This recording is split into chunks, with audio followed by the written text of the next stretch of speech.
Olá, queridos, graça e paz da parte do Senhor Jesus seja multiplicado nas nossas vidas. Quero te convidar para uma leitura comigo de Lucas capítulo 5, versículo 12, que diz assim: Aconteceu que, estando ele numa das cidades, veio à sua presença um homem coberto de lepra. Ao ver a Jesus, prostrando-se com o rosto em terra, suplicou-lhe: Senhor, se quiseres, podes purificar-me. E ele, estendendo a mão, tocou-lhe, dizendo: Quero, fica limpo. E no mesmo instante lhe desapareceu a lepra. Gente, nós podemos ver muitas revelações nesse texto.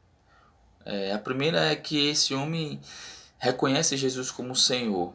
Nunca tinha visto Jesus, nunca tinha tido um encontro pessoal com Jesus, mas a primeira oportunidade que ele teve, ele o reconheceu como Senhor. Ou seja, quando nós reconhecemos alguém como Senhor, na nossa vida nós estamos dizendo para ele que nós somos seus servos, que nós estamos em submissão a ele, que nós estamos à disposição dele. Então este homem reconheceu isso.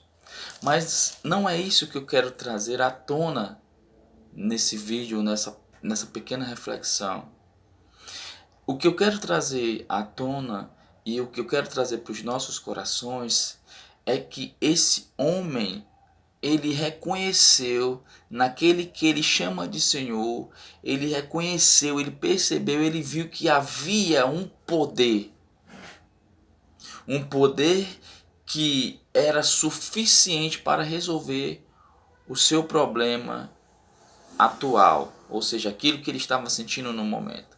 Então a Bíblia é clara quando diz para nós que este homem era um leproso. E nós sabemos que no Antigo Testamento havia uma lei em que era específica para quem tinha essa doença. E essa lei não era uma lei que vinha favorecer, trazer benefícios, era uma lei que vinha trazer prejuízos, era uma lei que vinha tirar você do convívio da sociedade, era uma lei que te tirava do convívio da tua família, do teu trabalho, tudo aquilo que você estivesse inserido, você era tirado, porque a doença lepra naquela época era uma doença de morte, era contagiosa, as pessoas não queriam ter essa doença. Então foi estabelecida uma lei que tirava essa pessoa do meio da sociedade. Agora você imagina uma pessoa doente com lepra, gera um incômodo e agora você ter que passar por essas privações. Como estaria a alma desse homem, como não estaria o psicológico desse homem, agora sem poder ver a família, sem poder trabalhar, sem poder estar no meio da sociedade. Então era uma doença que trazia muita dor, não só física, mas psicológica, almática. Então ele reconheceu em Jesus um poder. E quando você vê isso, parece até, ele descobriu o que ele queria. De fato descobriu. Mas amados, ele não sabia se era a vontade de Jesus de curá-lo. Ele percebeu e identificou que Jesus tinha o poder para a finalidade que ele precisava.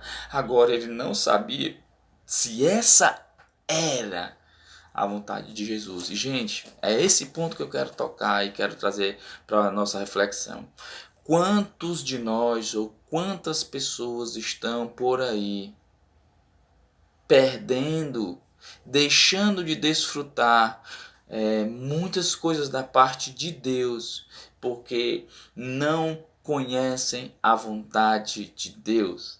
Sabe que Deus tem o poder, sabe que Deus tem as bênçãos, mas não sabe se é a vontade de Deus lhe alcançar com esse poder, com essas bênçãos, com os benefícios do reino de Deus. Então essa foi a dificuldade deste homem. Mas nós vamos ver no texto, Jesus diz sim, eu quero. Tocou-lhe, ficou limpo. Jesus manda ele embora. Jesus adverte: olha, vá lá nos sacerdotes, se apresente para eles, para que eles possam ver que você foi curado e você possa voltar para o convívio da sua sociedade. Em outras palavras, e para não quebrar os princípios da lei.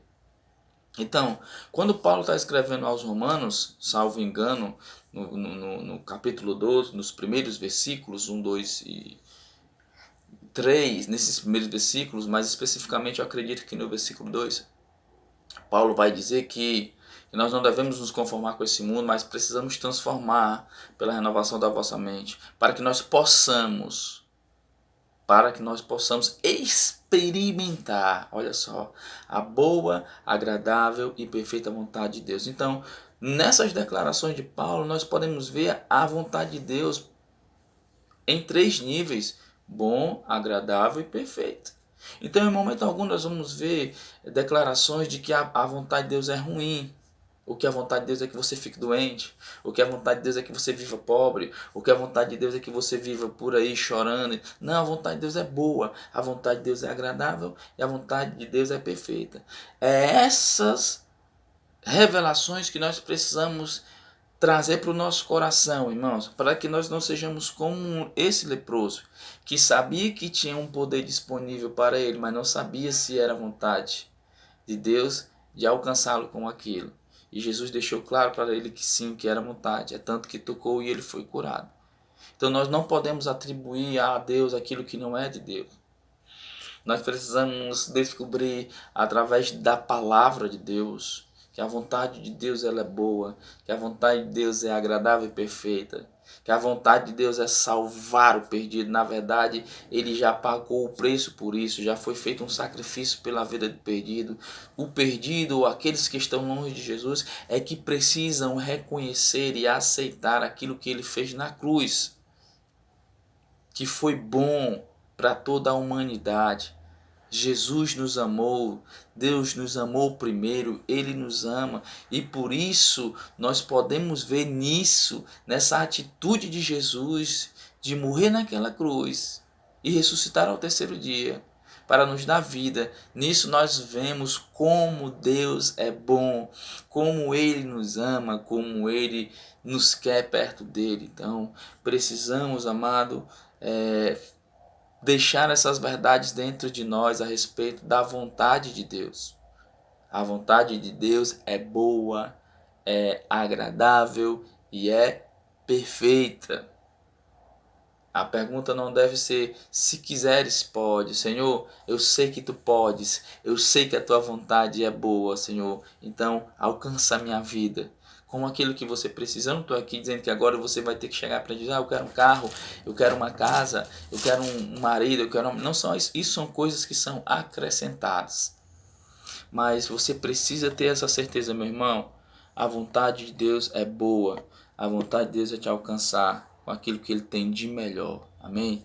Então que essas verdades venham saltar dentro do seu coração e você possa alcançar outras vidas. Não atribuindo a Deus aquilo que não é de Deus. Mas a vontade de Deus não é apenas de purificar, como essa sim é a vontade de Deus perfeita, de nos ver sempre limpos diante dele. Deus abençoe a tua vida, em nome de Jesus.